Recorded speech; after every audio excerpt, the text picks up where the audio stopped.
Hello, hello. Good morning, and welcome to the after Thanksgiving episode of Morning Coffee and Marketing. I am here. I have an assistant today, my daughter Amber, and we are. The reason Amber is with me today is because I wanted to share something particularly important. See, I see a lot of business owners do this, and it can be very well. I mean, it sucks for them when they don't understand, because a lot of people don't even understand that they're making this massive mistake. What do we got here? They don't even understand that they're making this mistake. They believe that they're being smart. They believe that they are making good decisions, and in truth, they're missing out on a ton of money making ideas and procedures. And the reason that they are, okay, you ready? It's because they're judging where information is coming from instead of assessing the information by itself. Now, let me explain what I mean there. Your mama probably, my dear old mama used to always tell me, don't judge a book by its cover, which of course is ridiculous advice, because that's why they have the cover, right? I mean, books are always judged by the cover. However, if you are a business owner, if you're an entrepreneur, if you are in the business of information aggregation, which, by the way, if you're a business owner, you are in the information aggregation business. You have to take in information, process that information, and then turn that information into profitable strategies and implementations. And we got, sorry, we had Rosie. Rosie came to say hi. So any entrepreneur is in the information aggregation business, because their job is to gather information and then use that information to make money with. So if you ignore good information because you don't like the source, you're going to have problems. Now, that doesn't mean that you accept all information from people who don't know what they're talking about, right? So I'm not talking about the 19-year-old life coach who read 4 books and now is going to teach, the 30 and 40 and 50-year-old people how they're supposed to live their life. That's not what I'm talking about. No. You want to find experience. You want to find good sources. But here's what I'm talking about. Years ago, there is a woman named Sydney Biddle Barrows. She was otherwise known as the Mayflower Madam. And she wrote a book about her. She was a madam, and dropped the phone. She was a madam in New York City. She ran a prostitution ring, and she wrote a book about how she ran the prostitution ring, which became basically kind of an accidental business book. Sid is brilliant, and yes, I know Sydney, and she is absolutely brilliant when it comes to business, when it comes to sales choreography, as she calls it.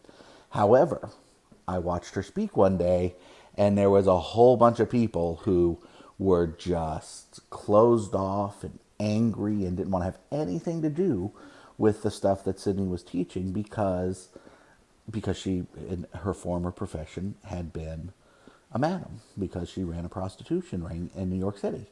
So, it was fantastic information. It came from a legitimate business. Well, it came from a business. It was not a legitimate business because she was breaking the law, obviously. But actually, it was a legitimate business. It was not a legal business. And what's going on, John? It was not a legal business, but it was a legitimate business. So anyway, these people, these entrepreneurs, this room full of 1,000 entrepreneurs, at least half of them were just completely shut down. They're leaving. They don't want to hear what she has to say. And meanwhile, Sydney is just dropping bombs of incredible value, given just tremendous information about how to sell more, how to choreograph. Anybody who has who has a in-person sales process would just, could walk out of there with adding huge money to their bottom line every year. And by the way, sales choreography is beautiful. It works beautifully online too. You just have to kind of translate it a little bit, right? Because now you're not talking about selling in person. You're talking about selling over the internet, but you can still use it just as good.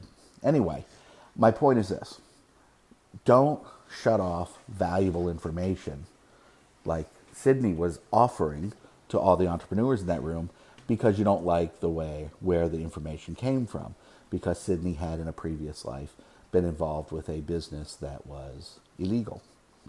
By the way, at the time there was a fine line. It was kind of maybe illegal, maybe not illegal. It was there were some technicalities involved. So, but I don't want to get into that. That's not the point. The point is that somebody took umbrage with the morality of her business that she had been in before, and therefore didn't want to have anything to do with the information that she was giving now. Why is Amber with me? Because I learned so much about marketing, about sales and marketing from my children, from watching them behave, because they don't have all of the ridiculous social filters that we have. So oftentimes I can watch what they do and learn a tremendous amount about what's going on inside of your head. Because I can see what's going on inside of their heads without all the crap that we tend to put up and all the nonsense that we tend to throw out there towards other people. So if I ignored the lessons that my children teach me because they're my children, what could they teach me? Then I would be less of a marketer and less effective of a copywriter. So that's what today's morning coffee and marketing is about. If there's some good information coming to you, don't discount the information because of the package it shows up in. Now, that doesn't mean that just accept everything anybody says. You got to be discerning. You got to make sure the information's good. Preferably comes from some place of experience.